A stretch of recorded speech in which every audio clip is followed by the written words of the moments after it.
Good morning मेरे प्यारे विद्यार्थियों, नमस्कार। बोर्ड की परीक्षा बहुत निकट है। अब आपको पूर्णतया तैयारी में लग जाना है। अगले माह फरवरी में ही एग्ज़ाम है। प्यारे विद्यार्थियों, आज हम दो सबसे इम्पोर्टेंट पॉइंट पर डिस्कस करेंगे, जिसका नाम है dust of snow and fire and ice. प्यारे विद्यार्थियों, ये दोनों पॉइंट्स 2026 के बोर्ड के लिए बहुत ही इम्पोर्टेंट हैं। मैं आपको बताऊंगा कि 5 नंबर के लिए क्या करना है। टोटल पोइम आपके 12 नंबर की हैं। 12 मार्क्स एंड 12 मार्क्स आपके हाथ में हैं। अगर आप अच्छी तैयारी करेंगे तो 12 में से 12 नंबर आ जाएंगे। आज हम पार्ट 1 पर डिस्कस करेंगे, जिसमें 2 पोइम होगी, dust of snow and fire and ice. इसके central idea, theme, important question और स्टेंजा, ये सब हम इसमें पढ़ेंगे। आप बने रहे हमारे वीडियो के साथ। सिर्फ 10 और 12 मिनट आप हमें दे दीजिए, मैं आपको हर कॉन्सेप्ट क्लियर कर दूंगा। साथ ही हमारे इस चैनल को लाइक, सब्सक्राइब और शेयर जरूर करें। तो आपके सामने है आज की ये पोइम। 2 पोइम पर डिस्कस करेंगे, सिर्फ 2 पोइम, और दोनों में से आपको दोनों पोइम के क्वेश्चन अच्छी तरह से तैयार कर लीजिए। केवल 10 और 12 मिनट की बात है। इसमें भी आप स्किप ना करके पूरा वीडियो देखें अगर आप अच्छे नंबर लाना चाहते हैं। साथ ही आप अपने कमेंट बॉक्स में ज़रूर लिखें। अब हम शुरू करते हैं प्यारे विद्यार्थियों। आज की ये जो पोइम है वो आपके सामने है। पोइम बहुत ही इम्पोर्टेंट है। 2026 के बोर्ड में ये जो पोइम है ये आपको अच्छी तरह से तैयार करनी है, और साथ ही थोड़ा सा ध्यान भी रखना है। ध्यान दीजिए, 2026 में अगर आपको अच्छे नंबर लाने हैं तो ये पोइम तैयार कर लीजिए।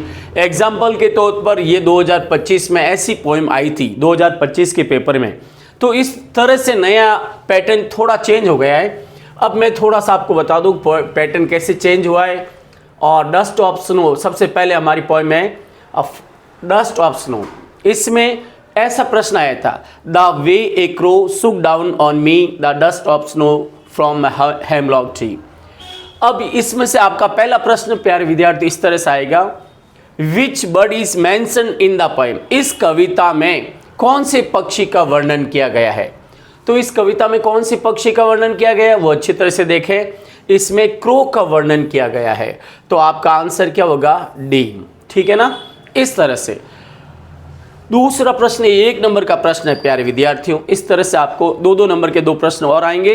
Who is the poet of above poem. उपरोक्त पंक्तियों में उपरोक्त में से कौन सी कविता, who is poet of the poem, इस कविता का कवि कौन है। तो इस कविता का कवि कौन है, रॉबर्ट फ्रॉस्ट। कौन है, रॉबर्ट फ्रॉस्ट। अब आगे है, ध्यान दीजिए थोड़ा सा। अगला प्रश्न 2 नंबर का इस तरह से आएगा, what did the crow do. कोए ने क्या किया। द क्रो सुक down on the branch of tree and fell down the dust of snow on the poet. कोए ने पेड़ की शाखा को हिला दिया और कवि पर बर्फ के कण गिरा दिए। क्या गिरा दिए, बर्फ के कण। तो ये 2 नंबर का प्रश्न है, आपको अच्छी तरह से ध्यान रखना है। What do you know about the hemlock tree? आप हेमलॉक ट्री के बारे में क्या जानते हैं, ये भी 2 नंबर का प्रश्न है। The hemlock tree is a poisonous tree. Hemlock tree एक जहरीला पेड़ होता है विथ अ वाइट फ्लावर, जिसके सफ़ेद फूल होते हैं। बस इतना सा लिखना है। हेमलॉक, ध्यान रखना, इतना सा लिखना है। Hemlock tree is a poisonous tree with white flowers. यानी हेमलॉक ट्री एक सफ़ेद फूलों वाला जहरीला पेड़ होता है। ठीक है ना, इस तरह से। अब दूसरा जो स्टेंजा बहुत ही इंपॉर्टेंट है, आप इसे अच्छी तरह से थोड़ा समझ लें और कोशिश करें कि आपको ये अच्छी तरह से याद हो जाए। तो प्यारे विद्यार्थियों ध्यान रखें। Some say the world will end in fire, some say in ice. कुछ लोग कहते हैं, सम से, पीपल नहीं लिखा लेकिन सम पीपल है। Some say the world will end in fire, some say in ice, from what I have tasted of desire and I hold with those who favour fire. कवि कहता है कि कुछ लोग दुनिया का अंत का कारण मतलब फायर बताते हैं। कुछ लोग कहते हैं कि दुनिया का अंत आइस से होगा। फायर का मतलब होता है डिजायर और आइस का मतलब होता है नफरत, हेटेड।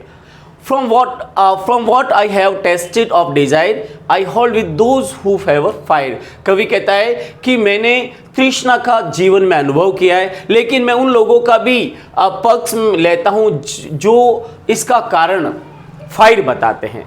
तो ध्यान रखना, इसमें इस तरह के क्वेश्चन बनेंगे, इंपॉर्टेंट है 2026 के लिए ये स्टेंजा बहुत ही इंपॉर्टेंट है, 5 नंबर लाने के लिए आप तैयारी कर लें। What does the fire stand for in the poem? इस कविता में फायर किसके लिए आया है? वाटर के लिए नहीं, स्नो के लिए नहीं, डिजायर के लिए या हेट के लिए। तो ये जो फायर है वो डिजायर के लिए आया है। किसके लिए आया है? डिजायर, तृष्णा, इच्छा। Who is the poet of above line, above poem, उपरोक्त पंक्तियों का जो कवि कौन है? तो कवि है रॉबर्ट फ्रॉस्ट। कौन है कवि? Robert Frost. इसके बाद 2-2 नंबर के ऐसे 2 प्रश्न आएंगे, आपको थोड़ा ध्यान देना है। How will the end of the world according to the people, लोगों के अनुसार दुनिया का अंत कैसे होगा? According to the people the world will be ended with 2 reasons, लोगों के अनुसार दुनिया का अंत 2 तरीकों से होगा। पहला तरीका है फायर विच मीन्स डिजायर, पहला है आग, फायर जिसका मतलब होता है तृष्णा, एंड सेकेंड है आइस विच मीन्स हेट्रेड, और दूसरा है बर्फ जिसका अर्थ होता है नफरत। ठीक है ना, क्या होता है? नफरत। तो दुनिया के अनुसार, आप लोगों के अनुसार दुनिया का अंत 2 तरीकों से होगा, एक तो फायर एंड आइस। फायर किसका प्रतीक है? डिजायर का। आइस किसका प्रतीक है? हेट्रेड का। तीसरा प्रश्न, हालांकि पहला, दूसरा, तीसरा प्रश्न आएगा, who does the poet take favour, कवि किसका पक्ष लेता है? द पोइट टेक्स, जब डज हटता है तो फर्स्ट फॉर्म में एसीएस लग जाता है। The poet takes the favour of those people who think the cause of the end of the world fire, कवि उन लोगों का पक्ष लेता है, फेवर का मतलब पक्ष, कवि उन लोगों का पक्ष लेता है जो दुनिया का अंत का कारण आग मानते हैं। थिंक यानी मानना, हु थिंक द कोज, कोज यानी कारण, कोज यानी कारण, of the end of the world fire, कवि उन लोगों का पक्ष लेता है जो दुनिया का अंत का कारण फायर मानते हैं। अब इसके प्रश्न उत्तर प्यारे विद्यार्थी इस तरह से हैं, आप अच्छी तरह से लिख के प्रश्न उत्तर याद करें। ये आपके सामने 2 नंबर का प्रश्न है। कितने नंबर का? 2। What does the dust of snow indicate, यानी डस्ट ऑफ स्नो किसकी ओर इंगित करते हैं? किसकी ओर संकेत करते हैं? इंडिकेट का मतलब संकेत करना। डस्ट ऑफ स्नो इंडिकेट्स, जब डज हटता है तो फर्स्ट फॉर्म में एसीएस लग जाता है।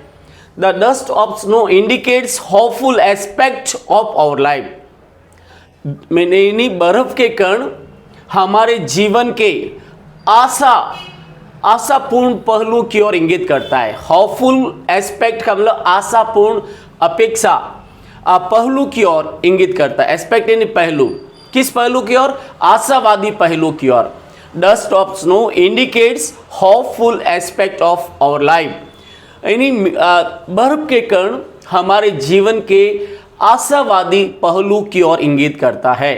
The poet says that sometimes a simple incident changes our mood and daily routine, कवि कहता है कि कभी कभी साधारण घटना, एक सिंपल इंसिडेंट, इंसिडेंट का मतलब होता है घटना, कभी कभी एक साधारण घटना हमारे मूड और हमारी दिनचर्या को बदल देती है। कवि क्या कहता है कि कभी कभी एक साधारण इंसिडेंट एंड घटना, एक साधारण घटना हमारे मूड और हमारे डेली दिनचर्या यानी दिनचर्या को बदल देती है।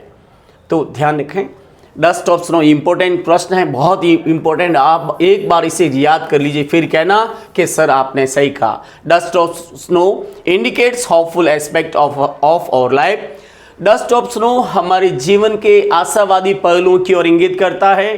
The poet says that sometimes a simple incident changes our mood and daily routine, कवि कहता है कभी कभी एक साधारण घटना हमारे मूड और हमारी दिनचर्या को बदल देती है। अगला प्रश्न है what is the theme of the poem dust of snow, dust of snow कविता का केंद्रीय भाव क्या है, सेंट्रल आइडिया क्या है, या सेंट्रल आइडिया या थीम कह सकते हैं, दोनों में से एक। तो ध्यान दीजिए, थीम का मतलब होता है विषय वस्तु, और इस जो पोएम की विषय वस्तु क्या है, यानी डस्ट ऑफ स्नो की विषय वस्तु क्या, ध्यान दीजिए। द थीम ऑफ, थीम का मतलब विषय वस्तु।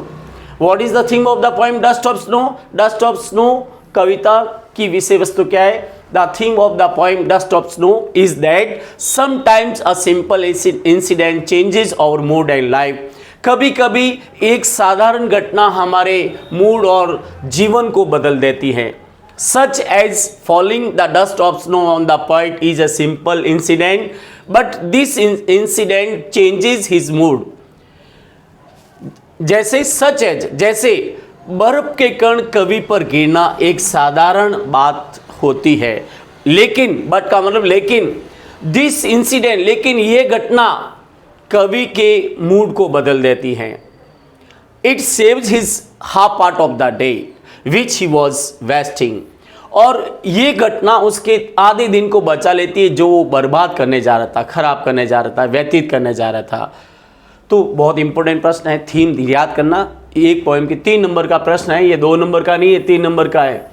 तो the theme of the poem dust of snow is that, dust of snow की विषय वस्तु ये है कि sometimes a simple incident changes our mood and life, कभी कभी एक साधारण घटना हमारे मूड और जीवन को बदल देती है। Such as falling the dust of snow on the poet is a simple incident, जिस प्रकार बर्फ के कणों का कवि पर गिरना एक साधारण घटना है, but this incident changes his mood, लेकिन ये घटना उसके मूड को बदल देती है। It saved his half of the day which he was wasting, और ये घटना उसके आधे दिन को बचा लेती है जो वो बर्बाद करने जा रहा था। अगला प्रश्न है, थोड़ा ये भी इंपॉर्टेंट है, ध्यान रखें।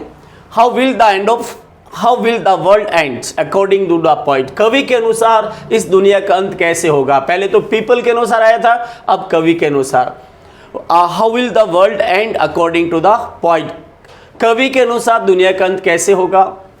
अकॉर्डिंग टू द पोएट, कवि के अनुसार the world will end with 2 reasons 2 causes, कवि के अनुसार दुनिया का अंत के 2 कारण होंगे। कितने कारण? कॉजेज का मतलब कारण। First, fire which means desire, पहला कारण है आग, जिसका मतलब होता है तृष्णा। क्या होता है? तृष्णा, जिसका मतलब क्या होता है भाई? तृष्णा। और ध्यान रखना ये जिसका मतलब होता है तृष्णा, ठीक, ध्यान रखना। सेकेंड है ice which means hated, hated का मतलब होता है नफरत। तो दुनिया के अंत के 2 कारण हैं, एक तो डिजायर एंड दूसरा है हेटेड। अगला प्रश्न है आपके सामने ये, what is the central idea of the poem fire and ice? Fire and ice का जो केंद्रीय भाव क्या है? केंद्रीय भाव क्या है? ये भी बहुत इंपॉर्टेंट प्रश्न है, आईएमपी है, और इसको अच्छी तरह से याद कर रहे हैं। सिर्फ 4 प्रश्न 2 पोएम्स में याद करने हैं। What is the central idea of the poem fire and ice? The central idea of the poem fire and ice is that the poet says there is too much desire and hatred in the modern world. इस fire and ice का केंद्रीय भाव यह है कि कवि कहता है कि आधुनिक दुनिया में, मॉडर्न वर्ल्ड का मतलब आधुनिक दुनिया तृष्णा और नफरत से भरी हुई है। यानी आधुनिक दुनिया में there is too much desire and hatred in the modern world, आधुनिक दुनिया में बहुत ही ज़्यादा तृष्णा, तृष्णा ने इच्छा, और हेट्रेड इन नफरत भरी हुई है। Fire which means desire, fire का मतलब होता है तृष्णा, इच्छा, जो कभी ख़त्म नहीं होती है, और तृष्णा जब खत्म नहीं होती दुनिया का अंत स्वाभाविक है। And ice which means hated, और आइस का मतलब होता है नफरत, जो हर इंसान में भरी हुई है। Both are the main causes of destruction of the world, और दोनों ही कारण दुनिया के अंत के विनाश के मुख्य कारण हैं। डिस्ट्रक्शन का मतलब होता है विनाश। क्या होता है? डिस्ट्रक्शन का मतलब होता है विनाश। तो ये जो सेंट्रल आइडिया है किसका? फायर एंड आइस का, इंपॉर्टेंट है। The central idea of the poem Fire and Ice is that the poet says there is a too much desire and hatred in the modern world.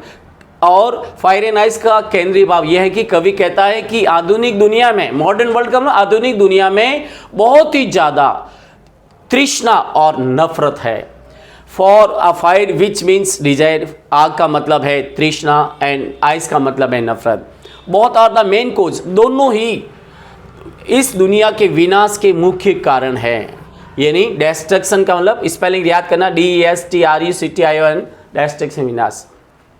प्यारे विद्यार्थियों, बात आपको थोड़ी poem में ध्यान देंगे तो आपके 5 प्लस ध्यान रखना 3 प्लस 4 नंबर निश्चित है और ये 12 नंबर आपके हाथ में है। 12 नंबर बहुत वक्त रखता है।